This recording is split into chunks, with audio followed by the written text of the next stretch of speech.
Hola, ¿qué tal muchachos? Bienvenidos nuevamente a una nueva entrega, a un nuevo tutorial de este canal Otro Profe Marco.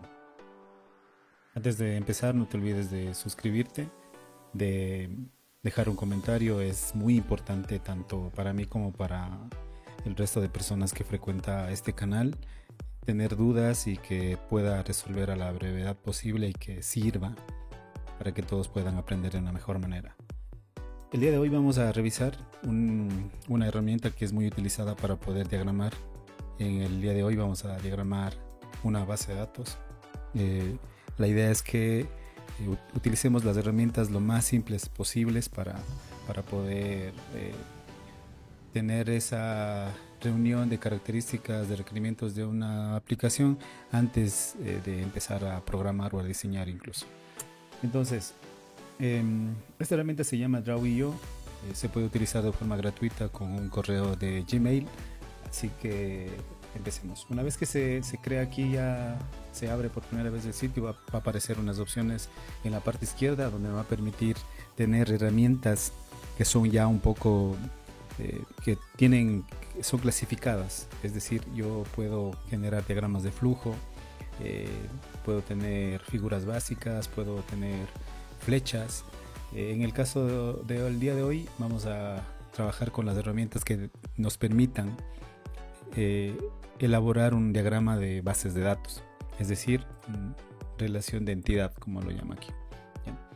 Entonces, en la parte derecha vamos a ir viendo que cada una de las formas que vayamos a utilizar en este diagrama le podemos dar un poco de estilo, cambiar de color, girar las flechas, cambiar la finalidad o la finalización de las líneas para que tenga un sentido u otro. Vamos a ir viendo eso durante el video. Igual esto de aquí, al final los diagramas podemos exportar o podemos publicar. Lo más común es exportar a un tipo de dato que nosotros queramos para utilizar en una diapositiva, en una presentación o imprimir para que forme parte de la documentación del proyecto. También lo podemos compartir como está basado en la tecnología de Google. Lo que podemos hacer es trabajar y compartir en línea para que otro desarrollador pueda también acceder al diagrama y tenga su estructura base para comenzar a desarrollar.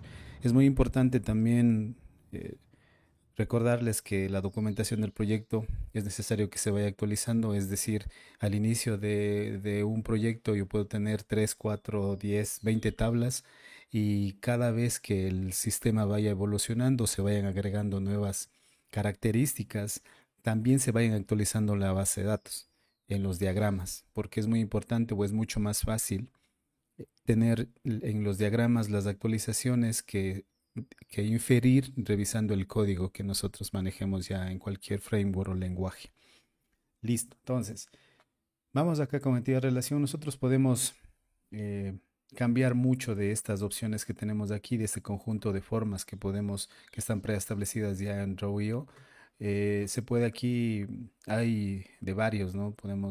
Aquí hay de Google, de BPM, de Kubernetes, de IBM, de AWS, dependiendo de lo que nosotros necesitemos. En el caso nuestro vamos a trabajar con los entidad de relación, entonces está seleccionada esto y no necesitamos más. Le ponemos aplicar y ya lo vamos a tener aquí. Vamos a ver que aquí tenemos dos opciones de tablas, una más específica que otra, entonces, pero nosotros podemos ir adecuando conforme nosotros queramos. Les iré indicando cómo editar, cómo relacionar, cómo eliminar filas, que va a ser también importante que se maneje de esa forma para poder que el diagrama sea mantenido en el tiempo y no se fuera a dañar cuando queramos hacer algún cambio. Ya, entonces vamos a partir por lo principal. Entonces le voy a dejar esta de lado. Vamos a trabajar con esta que es un poco más simple. Aquí está el nombre de la tabla. Generalmente las tablas van a partir con un ID. Así que va a ser el ID de la tabla. Vamos a suponer que esta es la tabla Customers o Customers. Y todas las tablas generalmente deben trabajar con una llave primaria. Entonces el ID va a ser la llave primaria. Yo puedo tener aquí, por ejemplo, el nombre del cliente. entonces le puedo llamar full name. Una de las convenciones que se utiliza en base de datos, evidentemente no es obligatorio, sino que va a depender mucho de la empresa o del framework quizás que se utilice, es que se utilice la convención de nombres. Esta convención de nombres se llama Snake Case, utilizada en el lenguaje SQL. Lo que me dice es que cada vez que exista el nombre de una variable o de un campo que tenga dos palabras, se junten o se utilice un guión medio, un guión bajo para separar las dos palabras. Entonces eso es lo que se indica de acuerdo a la convención.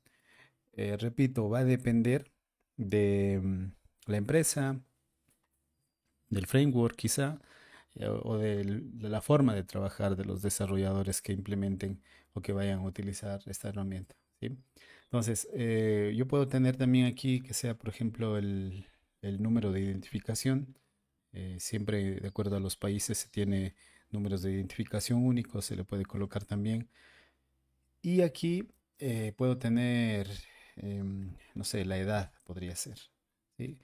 Otra forma de ir siendo un poco más específicos es agregarle también el tipo de dato que va a tener este campo y si es que es obligado o no, o si es que puede ser nulo o no. ¿Sí? Podríamos agregar así el número de cédula o el número de identificación podría ser igual obligatorio, es decir, que puede ser no nulo. Recuerden que esto ya es parte de las restricciones o de los constraints que tienen las bases de datos o la teoría de las bases de datos, que podemos restringir ciertas cosas. Entonces aquí podría ser igual un varchar y el varchar lo que necesita es que podamos trabajar con un número de caracteres. En este caso podría ser 100 o de acuerdo a lo que ustedes definan. Entonces en este caso, cuando ya se me va la segunda línea, yo podría agrandar un poco para que se quede un poco más visible la palabra o el campo completo. Entonces aquí antes de definir si es obligatorio, yo también le puedo colocar varchar. Entonces lo puedo copiar de aquí para no escribir nuevamente. Entonces todo esto permite en cada una de las columnas, ¿no? Entonces aquí ahora sí podría not null y ya quedaría ahí. Ahora, supongamos que necesitamos agregar o eliminar. Vamos primero a agregar. Entonces, si nos fijamos, si le seleccionamos en la parte principal de esta forma o de esta tabla, va a aparecer cuadrados en esta parte de aquí. Son una forma de iguales que asoma aquí. Estas líneas azules que aparecen aquí en la mitad de cada uno de los campos. Entonces, lo que hacemos aquí es seleccionar aquí y si nos fijamos un poquito, cuando seleccionemos queda una línea entrecortada de color azul donde nosotros sabemos que está seleccionado. Si nos fijamos tiene tanto la parte más larga como la parte más angosta, esta columna angosta de acá. Entonces debemos fijarnos que esté las dos seleccionadas. Entonces aquí lo que podemos hacer es una vez que está seleccionado le damos clic derecho y vamos a tener una opción de duplicar, la columna. Entonces le duplico. ¿Sí? Si nos fijamos nuevamente, vamos clic derecho, duplicar. Aquí me sale un aviso, un tooltip text, eh, un, eh, donde me indica el shortcut que puedo utilizar o la combinación de teclas. Y aquí me dice que si yo pulso control D también hago lo mismo. Entonces, en lugar de dar clic derecho, colocar duplicar, yo puedo seleccionar y hacer control D. Sí, es muy conocido esta combinación de teclas para duplicar líneas en los IDEs de desarrollo de JetBrains. Entonces es muy similar. Al fin y al cabo, lo que se trata toda la tecnología es de que se pueda reutilizar los comandos que ya se usan. Entonces, Draw.io lo que hace es copiar una de esas cosas, una de esas buenas prácticas de combinación de teclas más bien. Entonces aquí lo que puedo cambiar es colocar quizá city. Entonces el city en este caso ya no sería un entero, sería un varchar. ¿Sí? Un varchar. Y eh, evidentemente los varchar necesitan un número, le puedo poner así mismo 100. Para que no esté tan largo, para que no se haga doble línea más bien, lo que podemos hacer es dejarlo ahí. Y listo. Hemos cumplido ya completado la primera tabla. Vamos ahora con la segunda. Entonces, en un caso típico de un ejemplo de base de datos, podemos tener la otra tabla que puede ser invoice. Ah, una cosa. Fíjense cómo podemos duplicar nosotros. En este caso, hemos terminado de construir la primera tabla. Lo que debemos de hacer ahora, o lo que podemos hacer, es duplicar o crear duplicar este de aquí para a partir de aquí ir cambiando nada más los datos necesarios. Entonces yo le selecciono de nuevo aquí en la parte principal, en la parte superior, donde puedo mover. Lo que voy a hacer es pulsar la tecla Control, vuelvo a dar clic aquí y le arrastro hacia la derecha o hacia donde yo quiero colocar. Y lo que estamos haciendo es duplicar la forma, el elemento. ¿Sí? Entonces aquí ya tengo duplicado. Entonces recuerden, seleccionamos en la parte principal donde le podemos mover, pulsamos control, el clic, no le soltamos hasta saber dónde le vamos a ubicar. Por ejemplo, aquí al frente. Listo. Entonces, este de aquí, esta tabla se va a llamar invoice. Damos doble clic sobre la letra y nos va a permitir editar el contenido. Se le vamos a llamar invoice, una factura, ¿no? Entonces, igual la factura va a tener un ID, ¿sí? Ahora, algo que no lo definimos en la primera tabla es que este ID podría ser un entero o podría ser un UUID. Recordemos que para que no tenga un número consecutivo, nosotros podemos utilizar el tipo de dato UUID que nos permite, o más bien que las máquinas conocen ese algoritmo para generar claves únicas, ¿sí? Para que por ninguna razón no vayamos a tener valores repetidos. ¿Listo? Recordemos que estos de aquí son también PK, ¿no? Entonces, esto más que nada es por el tipo de dato, ¿sí? El tipo de dato que nosotros vayamos a crear. Eso ya dependerá de la base de datos. Recuerden que esto de aquí no está sujeto a ningún motor de base de datos. Nosotros podemos utilizar cualquier base de datos relacional, entre ellas MySQL, Postgres, MariaDB, SQL Server, el que más, Oracle, el que la empresa decida trabajar, más bien, o el equipo decida, elija un motor de base de datos para trabajar. Entonces, esto va a ser independiente. Mientras la base de datos sea relacional, podemos tener esta documentación de la base de datos. Ya, aquí ya podemos definir, ¿no?, otras cosas. Por ejemplo, aquí podemos definir el cuándo fue creado. Entonces va a ser un create at. Entonces le vamos a decir que esto de aquí es un tipo date, ¿sí? Eh, También a veces se utiliza en otros casos, dependiendo de la exactitud que necesitemos. Si necesitamos saber la fecha, además de la hora, los minutos y los segundos, podemos utilizar un tipo de dato que se llama timestamp. ¿Sí? Entonces, eso va a depender ya del motor de base de datos y sobre todo del requerimiento que tengamos de la aplicación. ¿Sí? Entonces, le podemos poner cualquiera en cuanto a fechas se refiere, ¿no? Ya, entonces aquí podemos colocar, por ejemplo, eh, no sé, el total. ¿Sí? Recuerden que aquí partimos de la normalización de las tablas, ¿no? Donde nosotros tenemos muchos datos que necesitamos para resolver un, un problema o elaborar una aplicación. Todos estos datos son los que necesita el sistema, pero el trabajo del analista de datos, bueno, más que el analista de datos, sino el analista de sistemas o el desarrollador de software, es juntar todos los campos que estén relacionados. En este caso, el nombre pertenece al cliente, la cédula pertenece al cliente, la edad pertenece al cliente y la ciudad donde vive pertenece al cliente. Entonces acá van a estar solo datos que estén relacionados con la factura, el creado, el total, y acá puede ser también como, puede ser un descuento, ¿no? Un descuento, alguna cosa que tengamos que aplicar, o puede ser un recargo, ¿sí? De acuerdo al tipo de pago podría ser, ¿sí? Entonces, igual este de aquí ya no sería varchar. Los totales generalmente nosotros podemos trabajar de forma más explícita con decimales. Yo le puedo decir, a ver, si es que esto va a manejar en dólares, yo puedo decir que va a tener un máximo número de caracteres o diez dígitos en la parte entera y 2 en la parte decimal. Entonces le pongo 10,2. Va a depender, ¿no?, de cómo lo utilicemos.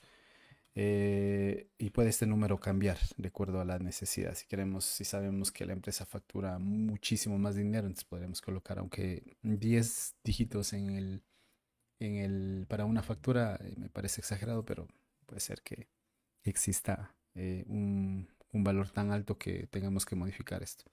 Y bueno, esto de aquí lo que significaría tener es, digamos, una factura de 10 dígitos, ¿no? Es decir, sería algo así como 1, 2, 3, 4, 5, 6, 7, 8, 9, 10, algo así. Si le separamos por miles, ya, hasta aquí nomás ya tendríamos 1 millón.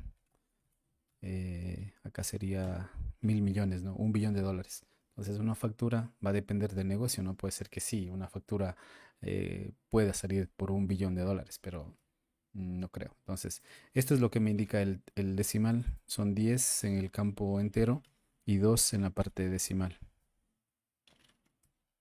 Listo. Podría, por ejemplo, con 5 centavos, algo así. Entonces, podríamos tener este valor así. ¿Ya? Ahí. Listo. Pero bueno, es para el ejemplo aclarar nada más. Esto más que nada es tipo de dato, ¿no? Es de acuerdo a la base de datos que estemos utilizando, va a cambiar este valor de acuerdo, obviamente, a la necesidad de la aplicación. Bien, y finalmente puedo tener yo también una llave foránea. Recordemos que las bases de datos relacionales permiten relacionar los campos o las tablas para evitar redundancia de datos. Entonces nada más tenemos una llave foránea. Entonces aquí va la llave foránea. Entonces la llave foránea puede ser, por ejemplo, eh, la relación que podamos tener aquí puede ser un cliente, puede tener muchas facturas. Esa es la realidad. Entonces, lo que puedo tener aquí es un Customer ID. ¿Sí? Entonces, de esta forma, si utilizo yo este tipo de nomenclatura, yo puedo decir que esta es una llave foránea y que la llave primaria, la principal, va a estar en la tabla Customer con el campo ID. ¿Sí? Eso me va a servir como referencia, ¿no? Para saber ya en SQL cuando yo quiera definir las tablas a nivel de código, saber a qué tabla debo hacer la referencia. Entonces ahí tenemos. Igual este de aquí puede ser el tipo de dato que tengamos en este tipo de dato debe ser igual al tipo de dato de aquí, ¿no? Porque es el campo con el que nos vamos a relacionar. Entonces, como este campo se va a relacionar con este campo de acá, entonces lo lógico es que justo de aquí podamos utilizar la relación con este campo de acá. Pero para eso, en la misma sección de relación de entidad, encontramos varios tipos de relaciones, ¿sí? Y vamos a utilizar uno de ellos. Entonces aquí está donde dice este lado de la línea va a ir a la que tiene relación uno, que va a ser este lado de aquí.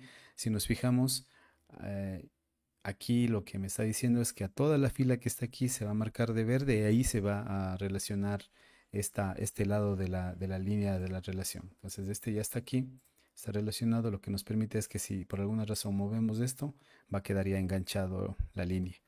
Y la otra es hacia este campo, ¿no? Entonces, sí mismo, selecciono desde aquí. Si nos fijamos aquí, cuando selecciono esto, aquí hay se genera la manito. Sí, y justo en ese punto azul tenemos que arrastrarlo hasta donde queremos llegar. Y de igual forma aquí se va a seleccionar toda la fila y me va a permitir soltar ahí porque ahí va a estar la relación. Entonces, independientemente a dónde se mueva esto, la relación se va a mantener porque ya está enlazada al campo. Ahora, esta línea de aquí nosotros podemos darle diferente forma o diferente comportamiento en cuanto a la línea. Entonces aquí tenemos, por ejemplo, que puede ser una línea directa, que no se ve bien ahí visualmente, y la otra es que podemos darle una línea como curvada, ¿no? De esta forma. O aquí hay una forma un poco más, bueno, esta es la que habíamos trabajado, pero esta de aquí a veces es un poquito más amigable, ¿no? Entonces ahí, sí, aunque la otra también no está mal, es esta de aquí, o esta de aquí, ¿sí? Esa podría ser. Listo. Entonces ahí tenemos la relación. Si alguien viene acá y ve este modelo, ya va a saber de qué es, ¿no? Ahora, em, ahí están las relaciones típicas, ¿no? Son de uno a muchos, y si es que hay de muchos a muchos, generalmente existe una tabla intermedia que permite romper esa relación y la relación sería lo mismo, ¿no? Uno a muchos, uno a muchos. Ya. Otra cosa que podemos hacer nosotros es darle color. Si nosotros seleccionamos de esta forma, lo que vamos a ver en la parte de la derecha es que podemos cambiarle el color. ¿Sí? Aquí hay varios colores, le puedo ir cambiando, ¿no? De acuerdo al tipo de dato. Generalmente, personal, de forma personal, me gustan más los colores pasteles, entonces ya con que me permita distinguir algo. Y ya queda esta tabla seleccionada con ese color. Otras cosas que podemos cambiar aquí también es eh, quizás el color de la fuente. Quizás esto no se trata tanto del diseño, ¿no? Al menos en este tipo de diagramas, el diseño no pasa mucho con que distengamos las tablas ya es suficiente. Recordemos que esto es documentación técnica, ¿no? Sin embargo, si uno quiere ser mucho más detallista con los colores, la herramienta lo permite, ¿ya? Listo, entonces aquí algo más que podamos cambiar, bueno, el negrita, cosas así, pero bueno, es ya de acuerdo a cómo ustedes le quieran trabajar. Listo. Bien, ahora, una vez que ya tenemos todo ese conocimiento, vamos a analizar una tabla con la que estábamos analizando. Vamos a revisar cómo está estructurado para ir viendo las relaciones que pueden existir cuando ya hay una base de datos con más tablas, creo que son 6 7 tablas. Entonces, igual aquí, por ejemplo, aquí yo puedo, mientras le tengo pulsado la tecla control y muevo la rueda del mouse, lo que me va a ir haciendo es un zoom out y un zoom in, ¿sí? Zoom out, zoom in.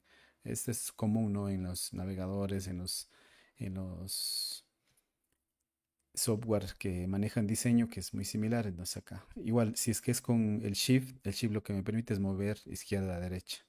Sí, izquierda y derecha. Eso es lo que me permite. Y el control, arriba, zoom y zoom in y zoom out. ¿Ya? Entonces, si yo hago un zoom out, vamos a ver que acá tengo ya una tabla y vamos a ir analizando.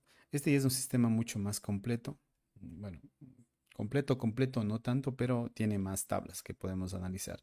Y aquí he colocado las tablas que pertenecen a la misma base de datos, pero que estas de aquí manejan específicamente los roles y los usuarios, ¿sí?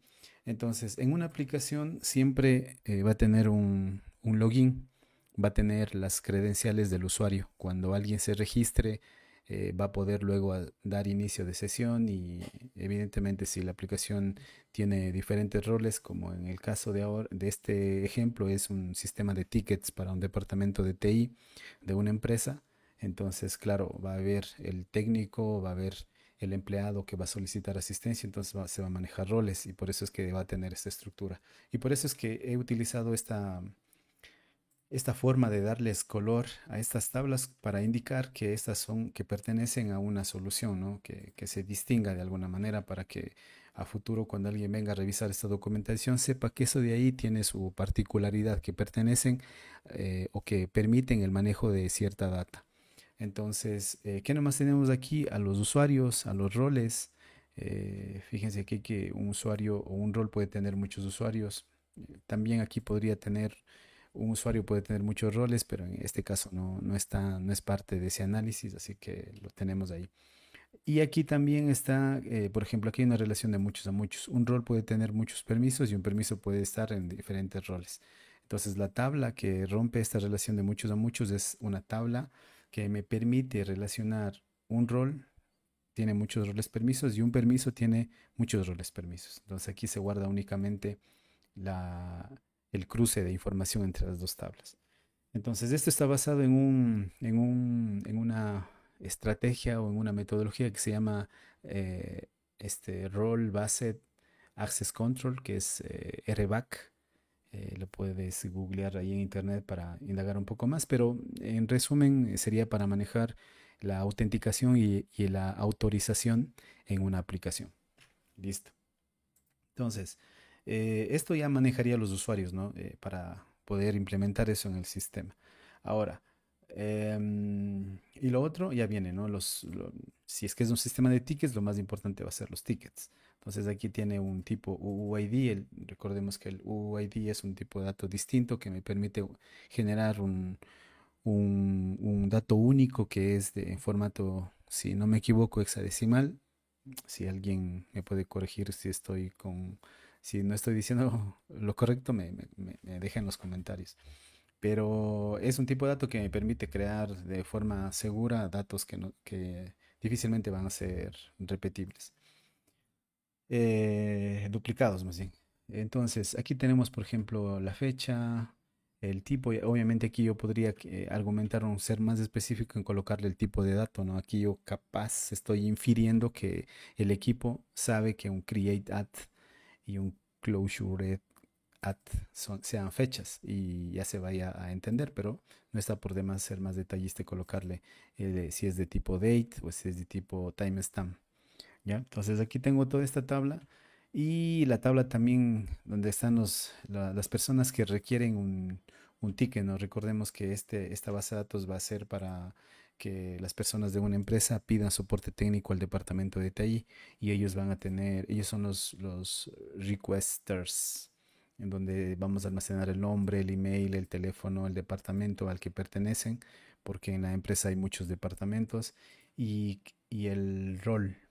Este rol, este, sí, esto más que nada, más que el rol, bueno, podemos ir corrigiendo aquí sería el usuario, ¿no? Cada requester o cada empleado de la empresa va a tener un usuario asignado, ¿sí? Se va a crear un usuario para cada empleado, entonces fijémonos que aquí nos falta esa relación. Entonces, lo que podemos hacer aquí es, de nuevo, duplicar la línea que necesitamos y llevarla hacia allá. Entonces selecciono, pulso control sobre esta línea de acá, ¿no? Y la llevo hasta acá donde la voy a necesitar, ¿sí? Ahí. Entonces, ¿cuál es la relación? No importa aquí. Bueno, aquí ya le hemos dado sentido en una relación de uno a uno. Esta relación va a ser de uno a uno, es decir, un usuario o un requester o un empleado de la empresa puede tener un solo usuario. Entonces, esta es la relación.